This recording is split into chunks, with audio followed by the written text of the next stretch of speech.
The first snowfall always brought a certain hush to the little cul-de-sac in northern Michigan where I lived. The kind of hush that made you aware of your own heartbeat. I was 68 years old that winter, and I had begun to feel like the walls of my house were learning me better than any living soul ever had. My name is Eliza, and I've lived alone for almost 12 years now, ever since my husband, Russell, passed away from complications after a stroke. He died in the spring, but it was always the winters that reminded me he was gone. Our home wasn't big. 2 bedrooms, slanted ceilings, wooden floors that creaked no matter how carefully you stepped. But it was filled with him. His old flannel jacket still hung by the door, his toolbox untouched. His scent, faint but stubborn, in the linen closet. I never wanted to disturb those things. It felt like keeping them untouched was my last act of loyalty. It was early December when it happened. I'd come home from town with a brown paper bag of groceries, my arms full, and fumbled the door open with my elbow. I left it ajar while I set everything down. The wind carried the scent of pine and frost into the kitchen. And with it, apparently, something else. I never heard the door shut behind me. I never heard the footsteps either. It wasn't until later that night, when I returned from brushing my teeth, that I noticed it.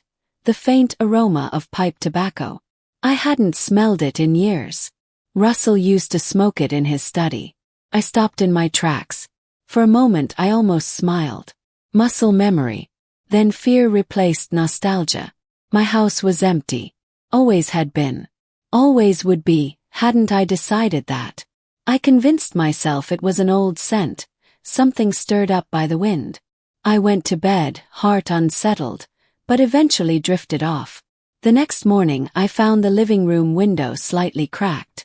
Just barely. Like it had been opened to let something out. Or in. I was too proud to tell my daughter.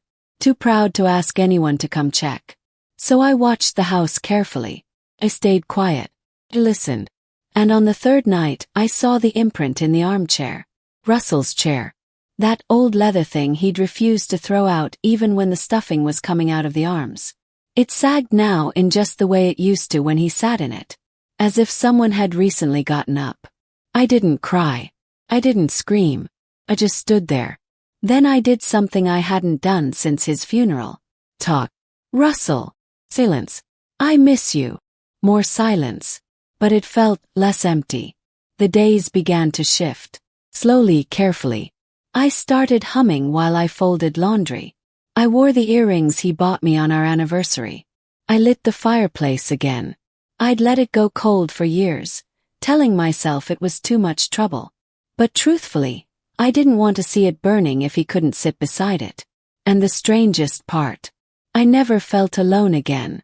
Not in the way I had before. I began painting. Something I hadn't done since college. I set up a little studio in the sunroom. An old easel, some cracked jars of brushes, and acrylics I wasn't sure still worked. My first painting was of the armchair. The second was of our front door, slightly open. Third, I never showed anyone.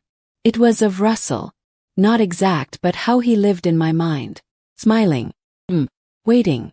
Each night I'd leave the door slightly cracked. Not wide open. Just a sliver. And each morning it would be shut again. Always gently. Never slammed. As if someone didn't want to wake me. I started sleeping through the night. One morning I found a pine cone on the kitchen counter. A small one, placed carefully beside the coffee pot. It hadn't been there the night before. I held it in my hand and cried. Not out of fear, but out of recognition.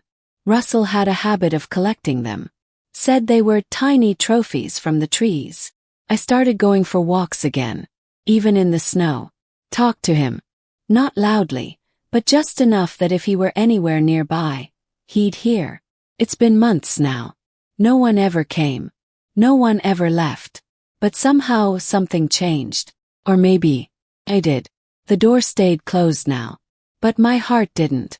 Sometimes we think healing comes in dramatic moments. Big conversations. Life-changing realizations. But I think the real healing came in the silence. In the scent of old tobacco. In the feel of cold air against my cheek. In the way the house stopped feeling like a tomb and began to feel like a memory still living. I left my door open once. And someone or something reminded me that love, real lingering love, never truly leaves.